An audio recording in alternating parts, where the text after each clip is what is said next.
Guys, good afternoon. Hindi na naman ako nakapag-live ng ilang araw. Yan, Christmas. Pero ilang araw na o since I'm bali ako sa client, grabe, nilipat na assignment. Layo-layo ka naman.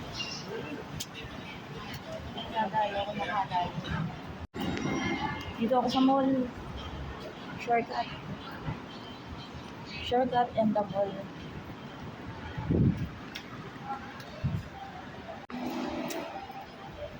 Bumalik ako kasi pinabalik niya ako ng ganito oras. Hindi naman niya alam kasi nung gabi nilipat siya ng assignment, pero isang agency lang. Probably pwede niya akong kontakin ulit, pero some other time, hindi siguro ngayon kasi syempre kaka-start lang niya, pero same agency, so bahala na siya mag-text sa akin. Ayan, ganyan na ang buhay ng St. Peter yan. Minsan appointments, pababalik yung sa schedule na availability nila, hindi ka masusunod sa availability. So, we respect that. Kaso nilipat na siya. Dito lang ako kapalamig.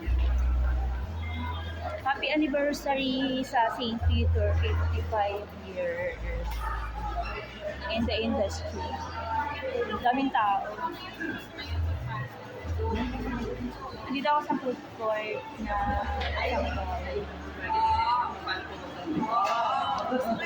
I'm Jocelyn Mangilit, guys. Please like and subscribe to my YouTube channel. Buti na lang minuha ko ng vitamins. Pero okay lang yun. Sa lahat ng panahon, hindi huwag ka mag-expect na 100%.